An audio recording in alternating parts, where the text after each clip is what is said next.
thanks for everybody for holding here. Just for the first few minutes, we actually have quite a few different questions. And so again, I'm looking for a little bit of feedback. If you guys like this setup as a format to communicate, I'll probably try to do a live stream event every Tuesday, and yeah, at least that's kind of my current plan. And as long as I'm around, I'll try to do those. And I think maybe if you guys like this format and it seems to be generating some interest, then we'll keep doing this as well. So there were a ton of questions that came up here, by the way. And just as a real quick, to make it easier for me to see your questions, last time when I was doing this, I had so many different questions as they were scrolling up, kind of an Ask Me Anything event. Try to say at We the Governed. It makes it a little bit easier just to see my questions, because if you're just commenting back and forth with other people, it's a little bit harder to kind of scroll through all those questions. So it'll be a little bit easier for me to see them if you say at We the Governed when you go to put your question in. However, we start out with a couple of really interesting questions right off the gate here. Don Railsback actually had a question here about, what do you think about a constitutional amendment so that there's one Washington State Supreme Court justice elected from each of the congressional districts? And I love this idea, actually. About 10 years ago, I remember talking about doing district-only voting, which is essentially what that is for the Supreme Court justices. Right now, we have 9 Supreme Court justices. We have 10 congressional districts. So you'd probably have to organize the districts a little bit differently, but you could organize 9 districts in Washington pretty easily and have judges elected from each of those districts. And that seems like that would be a more honest way of putting together a makeup on the Supreme Court, at least that there's some geographic representation for the people who are there. One of the complaints about the Washington State Supreme Court, and there are many, but one of the clear complaints has been it's just basically a Seattle-centric Supreme Court, beyond the fact that they're basically just incapable of reading our Constitution. English is probably a struggle for them, and they just seem to be doing nothing but doing rubber stamping whatever the government wants them to do, which is greatly diminishing their acceptance as a legitimate judge body at all. I like the idea of them being district-only voting. I think it just gives us better representation. But again, you'd have to have an odd number. So 9 is the number of justices we have right now. We have 10 congressional districts. A little known fact, just for interesting, just kind of trivia here for Washington State. Generally, you want an uneven number of people in an elected body so that eliminates the ability of having a tie. Ties in an elected body is kind of a disaster because you don't know what the ruling of the legislative body is. So that's why you see city councils with 5 or 7, or in case you happen to live in Aberdeen, 13, or 3 for county commissioners, for example, but uneven numbers. The only exception to this actually was San Juan County when they did their charter amendment. Bizarrely enough, they went and decided to have 6 county council members, and that was a disaster. They had a lot of kind of lockstep sort of decision making, so there wasn't a lot of controversy, but it definitely opened up all kinds of problems like Open Public Meetings Act, definitions of what a majority would be, cases that went to the Supreme Court over it, and eventually even San Juan County saw how delusional that was, and they actually went back to kind of a 3 county council member number, but that's why we can't do even numbers. It just doesn't make sense. The next question up here was early question as well, was a question from Mark saying, what's your thoughts on Semi Bird? He's running for governor. Yes, he is actually. Semi Bird is he's actually on the Richland School Board in Tri-Cities, and he has been running. He's one of the earlier Republicans who filed for office. He's the only one right now in the PDC who's raised any money at all. He's raised about $50,000 or so. In fact, I just did a video that's going to launch in a couple days that was really a follow-on to the video I did last week, just explaining more of the landscape of the governor's race, in my opinion, and just some more of the candidates who are running for office. And Semi Bird's a great guy. Love his background, love his story, love his military service, love the fact that he's jumping into local office like this. And, I think he's a great guy. Biggest challenge that Semi Bird has, and probably some of these other candidates that are going to initially jump in here, is number one, they have the ability to raise money. It is expensive to run a governor's race. It just is. You can't pretend like it's not. That's just a fact of life. And name recognition, which is hard to get if you don't raise any money, and also the fact that Eastern Washington candidates, for whatever reason, don't seem to campaign in Western Washington very well at all. And these are just a couple of key factors that are going to make it a little bit more challenging for Semi or anybody else like that. But he's a great guy. I mean, we'll probably have some really good candidates running for office. I'm sure he won't be the only one, but he's the only one so far as a Republican of the 6, I think, that have listed themselves Republican who's actually raising money. What are the? I think this is a question from Cristiano Suzuki. What are the chances? I'm assuming that's what you meant. Chances for the state of Washington to be split in two. Right now, I'd say those chances are very low. There is a substantial, significant series of legal hurdles that have to be overcome in order to split the state up. And any conversation that we end up having about this, whether it's the conversation in Oregon, where they want to join with the Greater Idaho movement, Eastern Oregon wanting to do that, or the State of Liberty conversation that we've had in Washington State, or the debates in Illinois, where they want to separate out Chicago. Mostly these are urban-rural divide questions. There were actually similar questions that Washington State's had historically in counties, where Eastern King County wanted to break away from Western King County. Same with Snohomish. I don't remember Pierce County ever had anything like this, but I know Whatcom did. And so these discussions have come up many times in the past. It's been a long time since we made a new county in Washington. And those fights also kind of petered out over time. And there were a lot of reasons why, but really the biggest issue is just the legal hurdles that are structured such that it makes it very difficult to separate out a legal entity and make it partisan. Impossible. I've seen the 51st state presentations as much as anybody else out there, and there's some clear reasons why they've been set up, but it's not as easy. Or I wouldn't say it's likely. The odds aren't likely in that direction, at least under the current legal system that we have right now. Next question from Jason Fisher. What are the chances of the state court challenge in Eastern Washington against the gun ban? Am I right to say they will rubber stamp it? There's actually a number of different lawsuits. I'm not sure that I'm clear on exactly which lawsuit that you're talking about in Eastern Washington. If somebody filed a lawsuit in state court, I think that on the gun ban, that's probably foolish.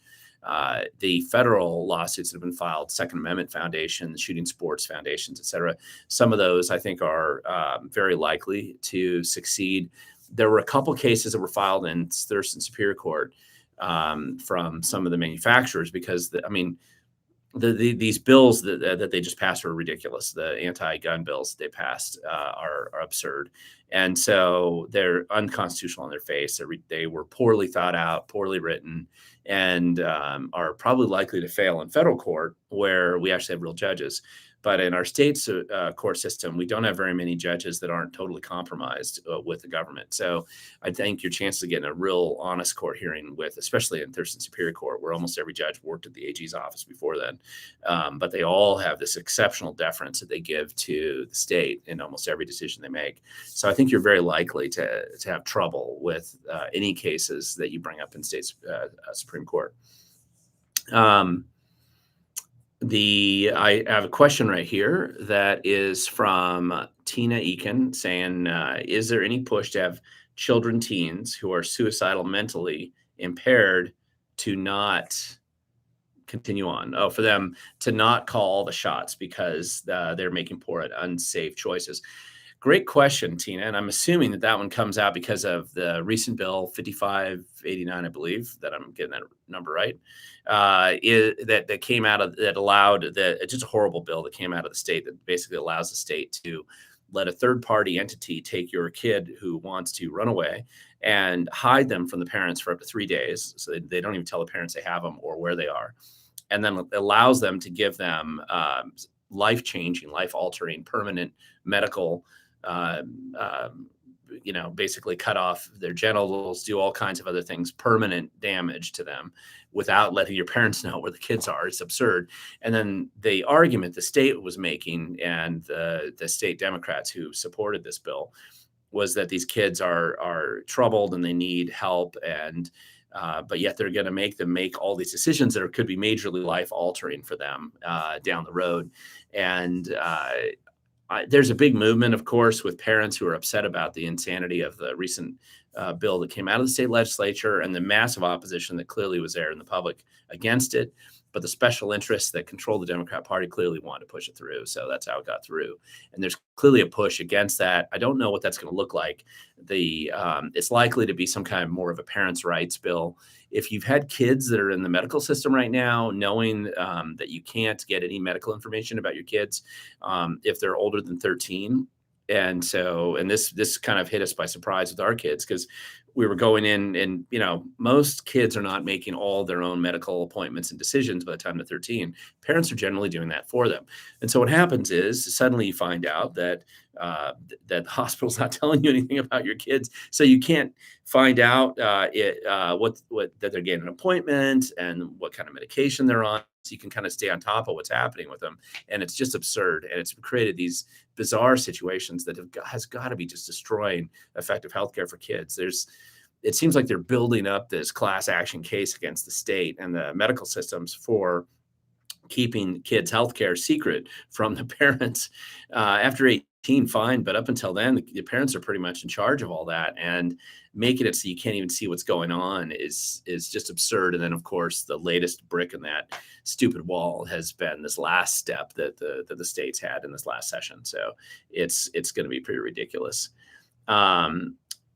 Jeremy has a question here about what's your opinion about in-person voting on paper and how we fix cheating in our state. Well, okay, so there's a little bit to unpack there, and it has more to do with all the problems that we have with our election system. One thing to remember is vote by mail actually is on paper. So unlike a lot of the states in the East Coast or some of the Midwest states where they do all this electronic in-person kiosk voting, there's actually a paper trail in mail-in ballot. When you send in a ballot, it's a piece of paper. So you do have a paper trail there. It's not electronic, with one exception, and it's kind of related to a couple of exceptions, which is the very small number of people that do this online where they print their own ballots and do that. Technically, that's still a piece of paper, but they basically are emailing in their ballots. And UCAVA voters, which are these overseas ballots. Regardless, there's a lot of problems with that type of voting system. Clearly, one of the concerns that I've had now for quite some time with our voting systems goes back long before it was cool to think about. But I think I first started raising an issue on this in 2011. That was the first time I actually contacted an auditor's office and tried to work with them on changing some of these problems. And the issue is that you really lose chain of custody with mail-in voting. Number one. Number two, mail-in voting can only really work if you have just a really strict regimen for vetting the voters and making sure that it's actually that your voter rolls are really clean, which our state doesn't do to any degree of effectiveness at all. And instead, our states decided to go less transparent and make it more difficult to keep the voter rolls clean. Now, some of this is affected by the 1983 federal motor voter laws. So that, or 93, sorry, motor voter laws. And so there are some overlaps in some of the federal laws that have made the state laws just worse. We just took the worst of that, and then we've made it worse at our state. Mail-in voting has all kinds of problems. My guess is that our state right now, it's changing it within the structure that we have in our state is probably harder. I think some of these federal lawsuits against mail-in voting that are happening in other states could have an impact in Washington, and hopefully they do. Otherwise, we would have to have a pretty unusual breakthrough in the election side of things, despite mail-in voting and despite all the problems that we have now, that would actually put some new people in there who'd be willing to actually make changes and restore a much deeper level of accountability, which we don't have in our current system right now. Let's see. Let me see anybody else. If you have a question, I still haven't heard a valid reason for how 2 million ballots were counted in. Okay, this is from with the last name Cool there. I still haven't heard a valid reason for how 2 million ballots were counted in 2020 and reported in a matter of minutes. Well, that's easy. It's easy. They're pre-counted. I mean, it's the same way they have been for, by the way, the last since 2011, essentially. 2011 is when they closed the last polling stations that we had in our state. We've been largely a mail-in state since the late 90s, but 2011 is when they finally shut down the Pierce County polling stations. And so what they do is they pre-count most of the ballots, or they count a bunch of them that day. And so they run them through the machine, the counting and all that, and they've had them all stacked up, ready to go. And so at 8 o'clock at night, when they make that first announcement, that's how they have them counted. And it's not like they're counted just in that minute. They're counted all during the day. And I think they count a bunch ahead of time, even though I believe they say they don't, but I still think they do. And so that's why you suddenly see all the ballots counted there. It's really not that big of an accomplishment. Other states count a lot more than we do in a shorter period of time. So there's nothing particularly surprising about that. Since there, and you have a question here about, has there been a Republican governor since Washington mail-in ballots came about? As long as you don't count the first two votes for Dino Rossi, when he clearly won the first two counts there, and King County had to go out and find secret ballots that were stashed in the trunk of an election worker's car, conveniently, that the majority of which went, of course, to Christine Gregoire. That's how we got her in office for the third recount. So there hasn't been a governor since then, but to be fair, there wasn't a Republican governor since the early 80s. And there's a variety of reasons for that. And it's less, Washington State's actually a much more purple state than a blue state than people realize. It's interesting to me that the people who want to panic about the profile of Washington being, all Democrat, it really isn't. And especially that's true in the rural areas of Washington, a lot of the suburbs. So you had Washington Republicans were losing at times in the past, many times. They lost extensively in the 30s, and then they came back. And then they lost extensively in the 70s and 80s. And then they came back in the 90s. I mean, there is a little bit of a wave that's tended to go. Washington State has an unusual libertarian streak that exists regardless of whatever party affiliation that you might call yourself. And that goes back a long, long time. But we haven't had a Republican governor since Dan Evans in the early 80s. So it's been a long time. I was in middle school last time we had a Republican governor in office, such as he was. So, Jason Fisher, you have a question. Sideshow Bob's going after gun distributors. Nobody wants to ship gun parts, ammo, or even scopes. What's your experience been? Well, I'm not a gun distributor myself, so I'm a little bit less familiar with some of the details of what Bob Ferguson's been doing, our attorney general and guy who wants to be king. But he's a nasty piece of work. Generally, Bob Ferguson does a lot of nasty things to anybody who he doesn't like. And so if he feels like he can use you as an example, regardless of what the law says, he's kind of like the famous quote from the KGB, right? Just show me the man, I'll find the crime. That's how Bob Ferguson's operated the AG's office for a long time. So he uses the big army of attorneys they have there. He's really been the worst attorney general we've ever had. And so he really just abusing people. I mean, I talked to a small businessman who'd done less than $1,000 of business in Washington State. He doesn't even live here. He's never been here before. Bob Ferguson sued him, and like $2 million later in legal fees, the guy had to go bankrupt. And it was over just the most bizarre, and it wasn't even a real loss. I mean, it turned out what he was suing him on wasn't even real, but Bob Ferguson doesn't care. Neither do his attorneys. It's an exceptionally unprofessional group of people. And remember, under this current attorney general, the reason why I have this whole series I want to do on him, profiles and cowardice and corruption, is that Bob Ferguson's office, more than any other attorney general's office in modern history, has done its best to conceal documents, going all the way back to the Oso landslide situation and to a recent case just last week where they were fined $200,000 for just concealing and hiding records. And these judges in Washington State are going to bend over backwards to give the AG's office all the room they need, any excuse they want. And yet, even with that, they're getting caught and fined repeatedly for trying to destroy and conceal documents. This is the least transparent AG's office we've ever had, and probably the most dishonest. The question next from Jason, same person. So, will you make any more appearances on Todd Herman's show? Love to. Love Todd Herman, good friend of mine. Happy to go on a show. He just lives in Idaho now. It's a little bit hard for me to get on out there. Since he's been out there, I've been on a couple times, and I'm happy to do any more of them if he wants. Let's see. let's see, what do we need to focus on right now? So this is a question Greg's asking here about, can you give an update on ballot harvesting from my point of view, I'm assuming you mean, and what do we need to focus on right now? Well, ballot harvesting is essentially gathering all of the ballots of people who are filling their ballots out, and you kind of gather them together, and you bring them down, and you turn them in all at once to the auditor's office. You make sure they actually get there, because if you give them to the post office, well, who the heck knows? And if you don't believe me, try interviewing a couple of people who actually work in the post office, as I have, and you'll find out just how bad the chain of custody really is. So collecting them together and going down and delivering, which, by the way, is illegal in a lot of states, but not in Washington. It's perfectly legal to do that. And you'll see mostly the left does it right now. But it's a good, I mean, if it's the law, whether we like it or not, it's worth doing it ourselves. The other thing that's kind of related to that is that if you ever go to an apartment complex, post office, all these other places, because our voter rolls are so screwed up, you'll see tons of extra ballots on election day that are laying in the garbage or on the counter. They're ballots that come to people, presumably they've moved, and of course nobody in the auditor's office of Secretary of State ever cleans that up, or they take a long time to do it if they're gonna. And so what happens is they're all laying around. And I think collecting those ballots together and making sure that somebody doesn't do something bad with them is also a pretty legitimate thing to do, so that they don't end up out there in the middle of nowhere. I mean, I had people giving me piles of ballots from abandoned homeless camps, for example.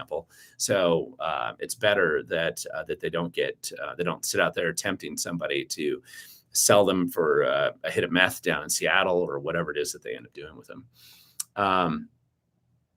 I heard you say that okay, this is from Tina again.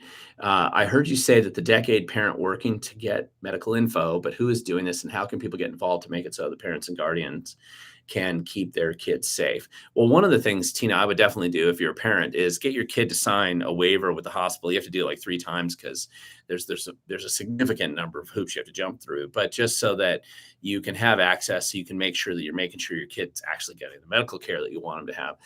We went through this with our kids a couple times. It was a nightmare to do it, because even though they tell you what the paperwork is, when you go through it, it seems like it's a hard time to get there. But that's something you just do personally. Fixing it at the state level, it's just going to be something we have to work the legislators on. It's absurd where we're at right now, and it really is a problem. And yes, cool. I know you're saying state law says they can't count until 8 p.m. voting day. Yes, it's kind of funny how that works. I agree with you, but they don't. They do count before then. They count all day. So it's not the first time they break state law. Let's see. John Spellman was the last. No, it was Dan Evans. Sorry. Dan Evans was the last Republican governor. Hi, Glenn. Do you think there's any way that we can right the ship, or is Washington too far underwater? This is Eastern Washington right in here. No, we're not too far underwater. And I don't entirely understand this fatalistic sort of approach that people have, and presuming that the way the arc of politics or the arc of society only goes in one direction. It doesn't. Nothing's set in stone. Things change all the time, and people shift back and forth. This is the story of political history, and it is the story that has been around for a long time. It doesn't mean you don't go through bad times, which I think we're probably facing in a lot of ways. But Washington's nowhere near a situation like, say, Illinois or California or even New York. And oddly enough, New York is having this revival of rational thinking appearing all over the place. And so Washington's not even nearly as far gone as some of those places are. What that type of thinking, though, is mostly a laziness on our part, I think, where people just presume that everything's going to go to hell in a handbasket. So they don't want to actually work, and they want to run away, which isn't going to actually help solve anything. Let's see. There's a question here. Susan asking, how can Inslee sign 5599 gender transition services meds when they're comparable to another law, RCW 9.92 prevention of procreation? Yeah, the conflict actually in that law recently, which is this, again, the law that allows, I believe that it's really state sanctioned kidnapping, where they're going to keep it secret, where you're putting your kid, hiding them from you for days, so that they can do these medical experiments requirements on them is bad. So, and it is a conflict of law, and it actually does appear to conflict with a bunch of other laws.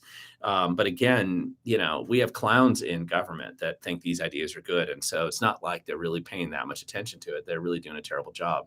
And it's lawless in a lot of ways. Point two, I don't know. This is another question about Susan. I don't know what you're asking. You're saying point two, when they were recently removed April 20th, 2023 with SB 5087 as one of the invalid and unconstitutional statutes based on Washington State Supreme Court analysis. So, okay. I don't know necessarily. Okay, Sky King, you're saying no more bar members as governor. Great.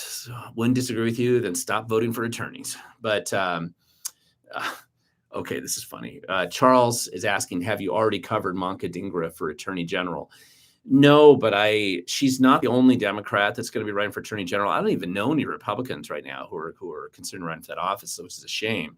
Manka Dhingra is quite possibly one of the people who might be worse than Bob Ferguson if you get her in that office. I dealt with her campaign when she originally ran for state senate and got her in a lot of PDC complaints. And so I was dealing with her campaign, and she's pretty mad at me, and a bunch of stuff was going on back then. But as an attorney general, she's just terrible. She spent most of her time in the King County prosecutor's office trying to find ways to release violent criminals and unleash them on the community. This is not a good person and not somebody who should be there. So let's see. Do you see this ever being turned over? Okay, this is Rebecca. Do you ever see this being turned over? Seems like other parties have no luck, like Culp. Yeah, and again, that's kind of a repeat of the same question I had earlier. But yes, I do see it being turned over. And I always think one of the problems that we sometimes have is we tend to put our faith in the political process completely as a solution to all our ills. And I think that you have to be careful about that because you're electing imperfect people in there. Even if you get good people in, or you think they're good, then they go bad. I mean, there's all kinds of issues that come up with it. The election part of the process is part of it, but what they do when they actually get into office is the second part. And I'm actually more concerned right now about a bunch of the red states going squishy and off the rails because the Republicans who are elected to office there, many of them just ran because you had to have that letter next to your name in order to be elected. They have no idea what they believe. Idaho has a Growth Management Act equivalent. There's all these other issues. I see Texas passing some types of anti-gun bills and just bizarre decisions that in our state we would think, in our Washington, we would think, well, how the hell could a Republican ever do that? And yet that's going on in these states because they have spineless and terrible Republicans elected to office there already. So I think the people who live there are lazy and they don't realize how serious some of these fights are. And that's why I think you're not going to save yourself running away. You're just going to jump into a different problem. I believe that we can reverse the tide that exists here, but it isn't going to just happen instantly. It does take quite a bit of work. Paul, you're asking, are there any plans to take on the voter process utilizing the initial process? Okay, this is a good question. Yes, there are. I'm not aware of this cycle there being that way, but has been talked about in the future, and I see it likely coming down the road. Remember, the initial process ultimately is a voting process because even though you go through that process to actually get an initiative on the ballot, you still have to vote for it at some point in time. Let's see, does Inslee and Ferguson, let's see. Okay, does Inslee and Ferguson, I'm assuming you mean do, this is Miss Minder Sue. Does Inslee and Ferguson have signed and certified copy of their oath of office? Because the entire Potato administration doesn't, all in office illegally. I don't know if Inslee and Ferguson have that. They should. When I was on the school board, I had to did an oath of office and I signed it too. So I don't know why they wouldn't. There's a whole formula and program that in most counties, when you are elected to office, you get sworn in by a judge and you sign your oath of office there for county positions. So I'm just a little surprised that this. If you're asking about this, just file a records request and get a copy of it. It's not that tough usually. let's see, which elected officials has not signed their oath taken today? Who knows? This is a question from Boone. You have to ask for a copy of the signed oath of office. That's usually what you have to do. So I don't think that that's the only way you're going to know if somebody signed it or not. If you don't ask and try to get a copy of it, you aren't going to know. Um, this was a big thing 10 years ago too, about 10, 11 years ago. And I remember doing records requests back then, and it seemed like most people had copies of it. So I would be surprised, and this is in our state. And I went from school board all the way up to, I don't remember doing the governors back then, but I went to fairly high up that the path, and I remember all the records requests that we filed. We generally got copies of these back. So most of the people I think asking these questions are people who don't bother to file the records request. So file the records requests, and then whoever happens to get them, just publish them online. There's nothing secret about them. Liz, you're asking, Glenn, are we doomed to get Bob Ferguson as our next governor? Good God, I hope not. He'd be terrible. Now, keep in mind, I mean, one of the things beyond, I just did this video, it'll launch on Thursday, about my take on the overall like landscape for running for governor and what that looks like, and kind of the changing situation in Washington State. And we're not doomed for Bob Ferguson at all. He does bring a lot of baggage with him, whether people are aware of it or not. Now, I know the Seattle Times and King 5 News, and the Spokesman Review, they're useless. It's not the media. This is a propaganda arm for what they want big government to be. So none of those guys are going to report the truth on anything. But there's a lot of baggage with Bob Ferguson. He's brought it with him. He's produced it when he's been in the AG's office, even after he was on the King County Council. And so, but people aren't paying as much attention to that. And there's a lot of things that are really worth looking at there. The number of times the AG's office has been caught hiding records, for example. The number of times that Bob Ferguson has rewarded campaign donors, who many of them are law firms and lawyers specifically, and he's rewarded those exact same lawyers, the same law firms, with contracts through the AG's office. It's a real quid pro quo kind of process, which should be illegal. And I don't think anybody's really looked carefully into a lot of that. So there's definitely some issues that need to be looked at there. But Bob Ferguson's no guaranteed. Plus, he's one thing, Hillary Franz, who he's running against for sure, is long knives are out, right? These are two Democrats that'll fight each other. Republicans seem to be incapable of actually having these kind of political fights, but the Democrats are really good at stabbing each other in the back. So I anticipate there's going to be some big fighting going on there. And we'll see how that shakes out. I don't think Ferguson is in any way at all set in stone. Jason, you're asking what kind of rifles you use for home defense. What else do you think they'll pass in 2024? Concealed carry ban, ammo restrictions. I don't, Jason, I'm probably not going to talk too much about all the rifles or other weapons I might use for home defense. I think people should use variety depending on the situation. I live very rural, so I have to shoot predators outside periodically. They're trying to kill my chickens. So a lot of times you're using the kind of same kind of rifle that people, for that. It's pretty common. As people probably watching this know, I was involved in shooting on our property last year. And the weapon I had that time was a 308 semi-auto. So that gives you a sense of I found it to be pretty effective shooting coyotes. But it wasn't as optimal in the situation I was in. I don't see them passing a 2024 concealed carry ban or ammo restrictions. In fact, frankly, I expect next year that the leg session will, unless the Democrats have just decided to set themselves entirely on fire, I kind of don't think they're going to do like a whole nother round of anti-gun stuff, just because of all the other drama that's going on around them. And it's an election cycle. It's a shorter session. They usually try to not do those things so much during the shorter session. Could be wrong, but that's been historically how it goes. So Tina, you're asking, kids who are suicidal will not sign releases or do what their parents want. Yes, I understand that this needs to be fixed via the legislature, but who is working on it? Well, the Republicans do want to fix that, Tina. The Democrats don't.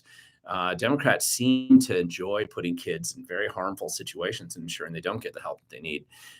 It's ridiculous, but that's the way it is. There's a number of Republicans that are working on this, and I would encourage you to email any Republican legislators. If you live in an area where you don't have any Republican legislators, email some of the ones who spoke out against this bill.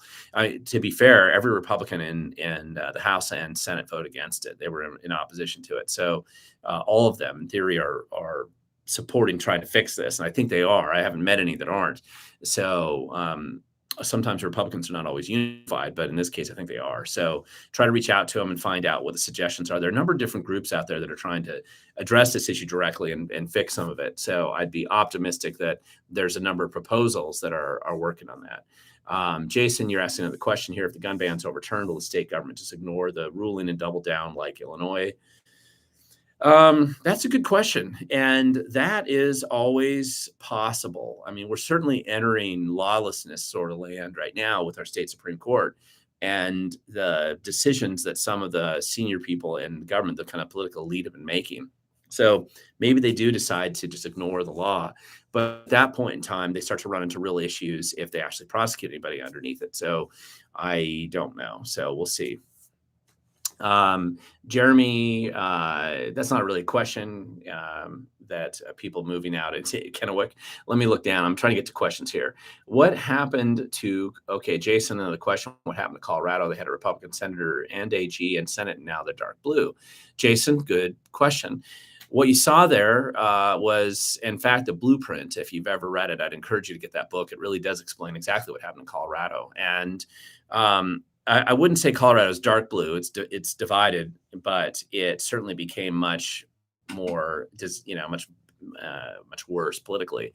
And it was an active effort by some very deep-pocketed Democrat donors who were very upset about, I believe it was either 2000 or 2004 election.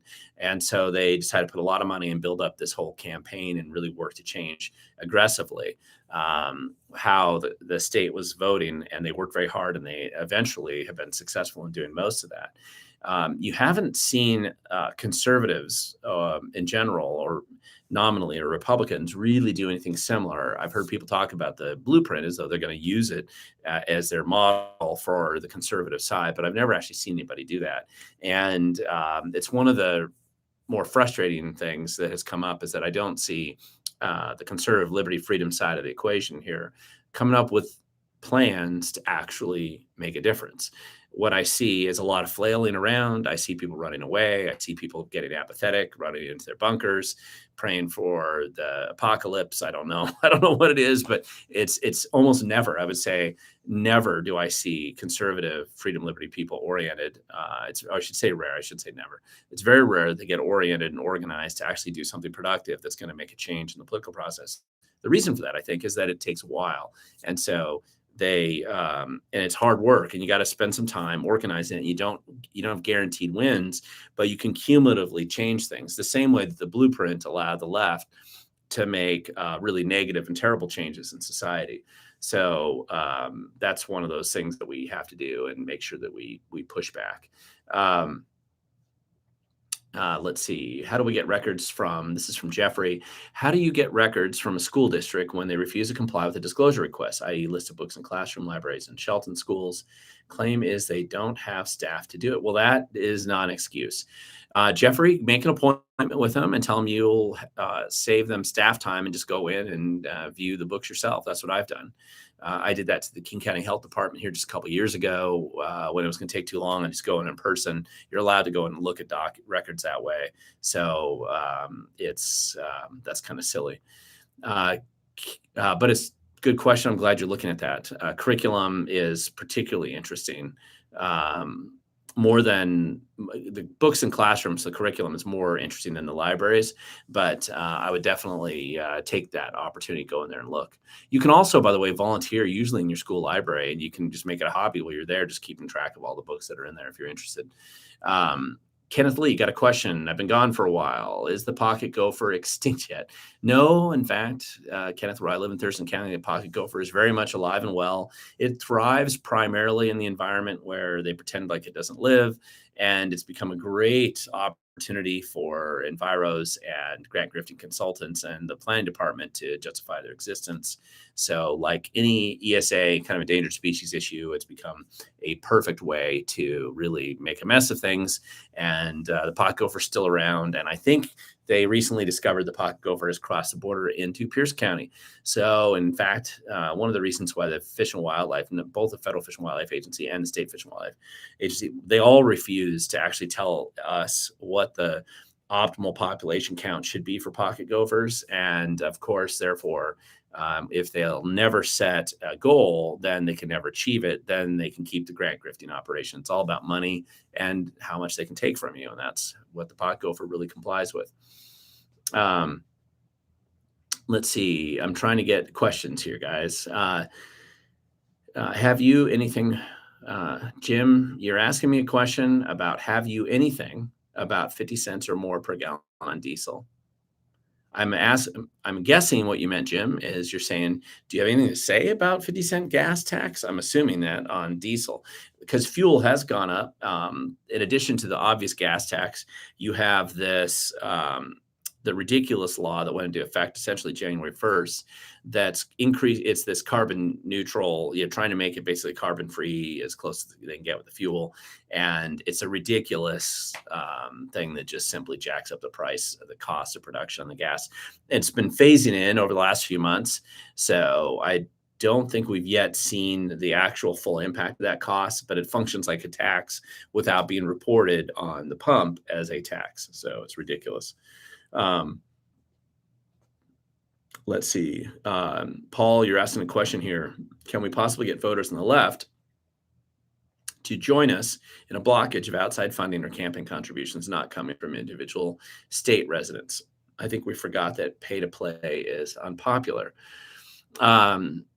You will get nobody on the left to help you on that, because right now the left feels like that's one of their secret sauce solutions to victory. So no, you're not going to get anybody to help you on that.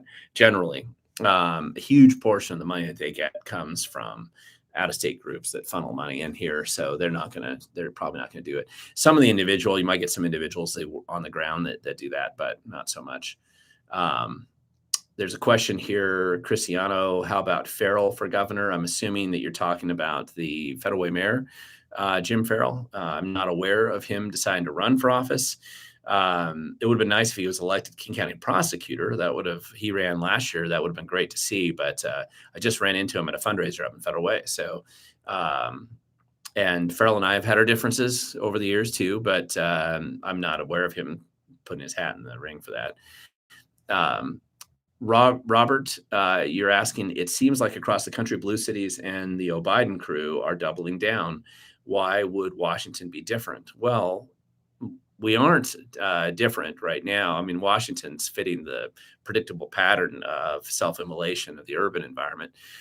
And then what really comes next is after they've decided to destroy the cities as much as they can, the cities finally get so bad that they're trying to export it. And that's what you see happening in Seattle, is they're trying to export all the homeless drug addicts out of the city, or at least into surrounding environments, so that they can impact those guys as well. They do the same thing in Olympia, Bellingham, Vancouver, Portland, right? They want to kind of keep exporting it.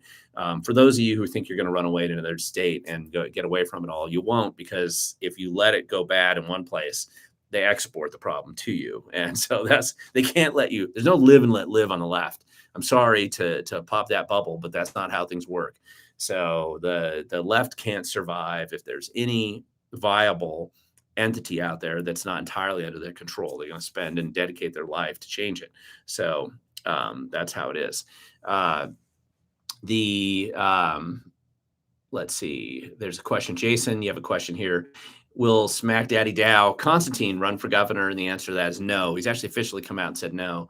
What I think has actually unofficially happened behind the scenes with Dow Constantine is because that guy has all kinds of baggage. And the other Democrats, Bob Ferguson, Hillary Franz, their little constellations of supporters, I think, had basically a sit-down conversation with him about how nasty they were going to be in exposure of his bad history, and maybe it would just be easier for him to hang out as King County Council or King County Executive, which I think he decided to do. So he's not running. That's kind of interesting. Diesel coming up. Okay, Jim Downey, have you heard anything about 50 cents a gallon more on diesel upcoming? So like an additional tax being proposed. I haven't right now. So diesel, have you read Mason's guidebook for blueprint for state governments? I haven't. Let's see. Okay, Jennifer. Question. Hi, Glenn. What is the best way to obtain finance, funding, receivables, allocations, disbursements for Thurston County Superior and District Courts? Oh, great question. Okay. So here's something that a lot of people don't know, and that is that the judges exempted themselves from the Public Records Act years ago. That's why it's one of the reforms I want to do judicially. But so you should be able to get the budget through the county clerk's office. I would go to the county clerk's office and I would look up per diem reimbursements and funding and receivables. That's actually where you're going to go to the clerk's office in each of the superior courts of the state, and you're going to want to go there. That's where I would start, and then see what they say. But just so you know, the correspondence between judges, like what you can get with other elected officials, that's not subject to the Public Records Act. They specifically exempted themselves back in the day. That's not what the 1972 initiative that people passed said. Didn't give judges special exemption. The judges kind of built it in later on, and I would really like to change that, actually. Question from Heidi. If Inslee try to ban more guns, what can I expect as someone who wants to be certified as a gunsmith? Well, you can expect life to be a lot harder for you in that specific job capacity, I think. Although I'm not aware of gunsmithing being affected by the current legislation, other than the universe of guns you work on is probably reduced. Keep in mind, I feel like we're heading towards a crazy federal case where the feds are likely to throw out most of these restrictions. So I don't really know how long the current law lasts, and it's chaos as it kind of goes back and forth. Is a little crazier. TZ Burton, question, Glenn, do you think Washington State Republicans ever have a chance to gain a majority in the House or Senate? Sure they do. You just have to spend, it is not easy. It is not easy to make these changes. Now, also, sometimes there's the wave theory of elections that sometimes comes along too, where basically things are shifting in different directions. You had that in '94 when the Republicans Washington State had this unusual shift where it was the biggest change, actually, I think, of any state in America that they'd ever had, where the Democrats controlled a lot more than they do now, and they lost a lot more. And so it was this big shift in that direction. So so that could be going on right now, and many people aren't even probably aware of it. But you still need to have good people who run for office, legitimate, capable people that are a decent choice for people when they go to look at their ballot, that they can choose that person. Let's see. I'm trying to run for down here. Question, TZS, another question here. Glenn, is Washington State using Dominion electronic voting machines? In one county, they are. Franklin County, they have a couple of Dominion machines down there. That's actually the only county of the 39 counties in Washington that uses Dominion electronic voting machines. And oddly enough, probably the most conservative county auditor in the state. So just because it says Dominion doesn't mean you're necessarily going to have weird results from them. But that's the only place where Dominion county machines exist here right now. Let's see. Ivana, where's the sheriffs there to help guarantee protection of your constitutional rights? Well, that's true. And Ivana, that's a great question. With the exception of, I believe, King County no longer has an elected sheriff. So King County sheriff is appointed by the county council up there, which is a disaster. And it's funny, when they went through the charter originally, they had an appointed sheriff, and then they went back to an elected sheriff, and now they went back to an appointed sheriff again because their home rule charter is different than a commission county. And so other than that, all the rest of the counties should have a sheriff that's been elected. And yes, that's their job, is to protect your constitutional rights. So a number of sheriffs are not going to be enforcing some of the laws that Olympia pushes down their throat. But we obviously still have to get these stupid bills changed and reversed, some of these some of these ridiculous policies. I'm trying to actually get to questions here, guys. So let's see. Jeffrey, here's a question. What do you think the chances of success would be of an initiative to the people to ban puberty blockers, cross-sex hormones, breast amputations, and genital surgeries on minors. I would probably, so that you're asking about initiative. I think an initiative that specifically says that, it would probably pass. The question is, what's the title going to actually be? Because when you do an initiative, you have to submit it to the AG's office and they give you the title back. And the title is essentially the only thing anybody ever sees on these initiatives. I suspect that you're going to find that to be a challenge in the sense that the legal process of how you draft it is something you would want to come up with first. And whether it's initiative of the people or initiative of the legislature that becomes initiative of the people, it doesn't really matter. It's the same thing. But my guess is that most people would probably vote to ban those types of operations, at least until somebody is of age to make whatever bad decisions they want to make for themselves. TZ, you're asking a question. Glenn, do you have a locals page? I don't. I know you're super busy. It's just all these different social media platforms. No, I haven't set up a locals page. I've been debating about expanding some of the social media platforms I'm on. The problem is all of them end up kind of cracking down on you, and they throttle your the amount of information you get out anyway. So I just haven't put a lot of time into that one. It's one I've been considering though. Let's see. Isn't the software the same? There's a question here about the same software. Okay, so whether Dominion software is the same as the Clear Ballots system, which actually is the one that is most dominant in Washington State. And I'm sorry, I'm paraphrasing some questions that aren't really questions, but I've seen them come up here in the chat. There's an argument over voting systems in our state, and saying that even though it's not a Dominion, it's still the same thing. And so Clear Ballot is the system that's used by probably over 50% of the voters in the state. A number of different counties have it. King County, Mason County, Thurston County, Spokane, et cetera. And that system is definitely that's the one I'd be spending a lot of time paying attention to. There's a number of problems with that system that we've found. But the biggest issue is really the lack of auditability in what the heck's actually going on with it whatever results it produces. And if they won't let us go back and be able to do the problem is this lack of auditing. It adds a whole level of other problems to this whole system, and it's one of the reasons why we're doing a lot of different work on. Trying to come up with some practical solutions for activists as we're looking at the voter rolls and trying to clean them up, and trying to find ways to get ahead of some of the problems that we're seeing out there in the state right now. Here's a question from Jonathan. Thoughts on Ammon Bundy being attacked for saving baby Cyrus? Nope. And I have to admit, I don't know a lot about that situation. I've briefly seen some headlines, and I don't know what's going on in that case.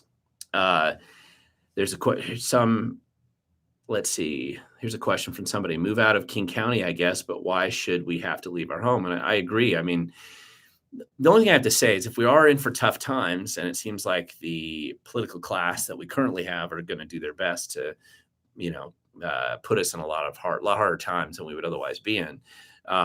Where do you want to live? Do you want to live rurally, or do you want to live in an urban environment?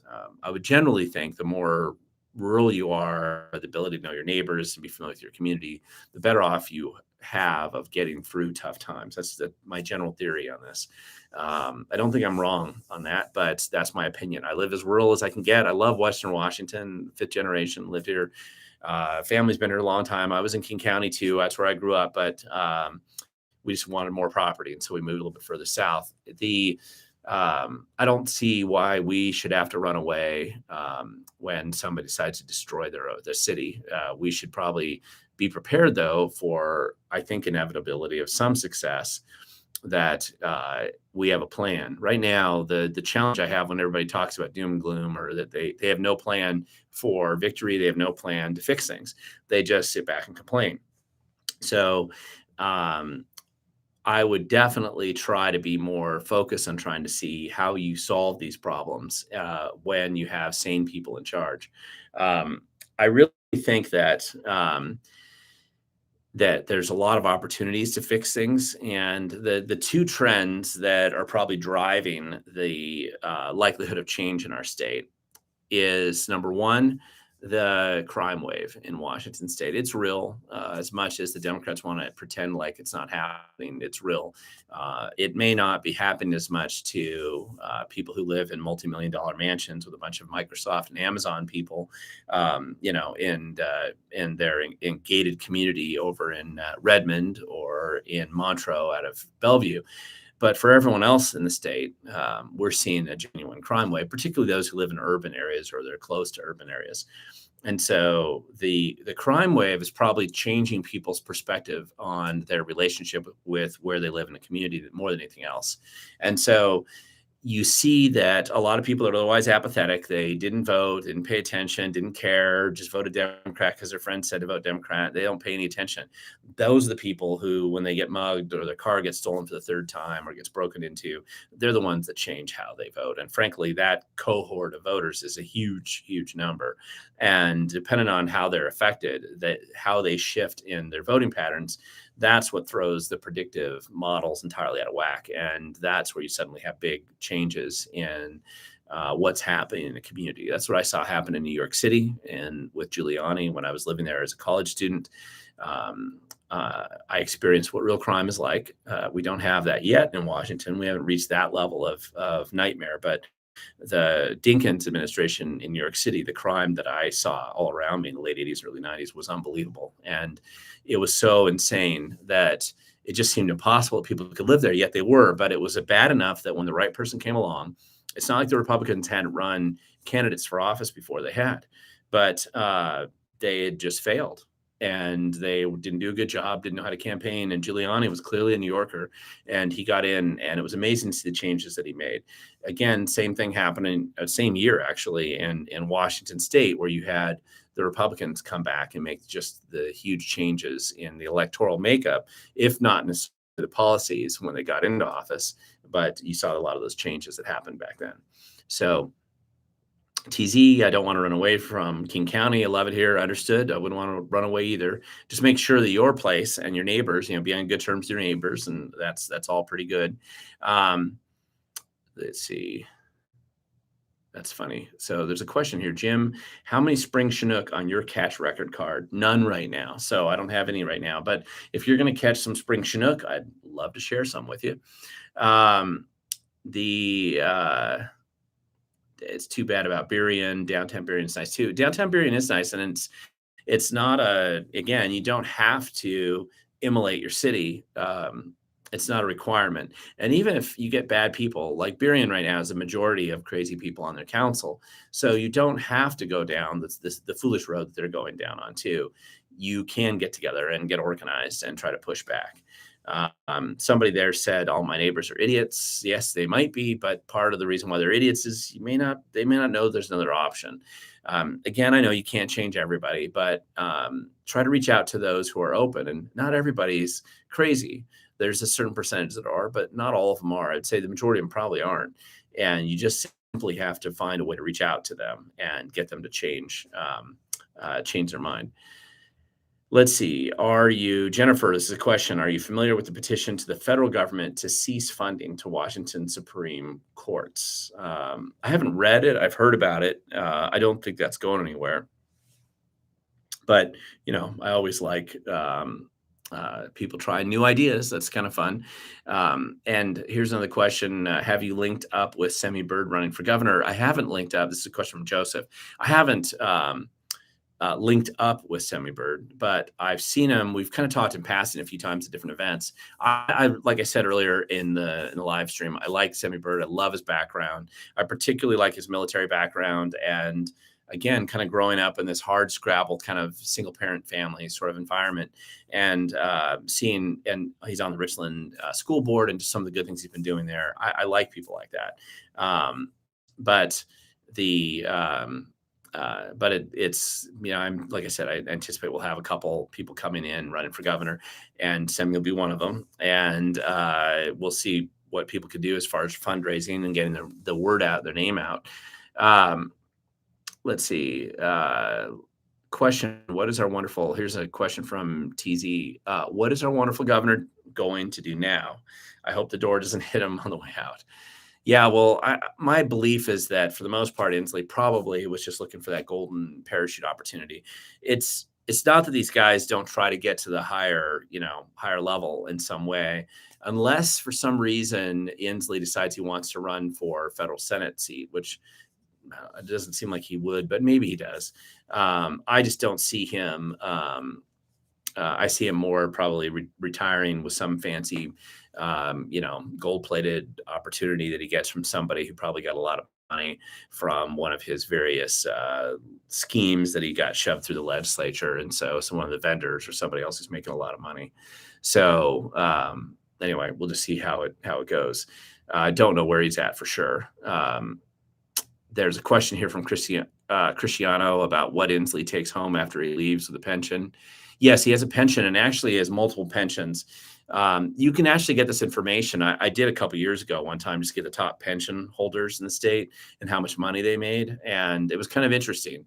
I don't know what he's going to make when he leaves, but keep in mind this guy's been in Congress at two different places. He gets probably a couple different pensions from that, or some, maybe they combine them. I'm not sure how it works on the federal side.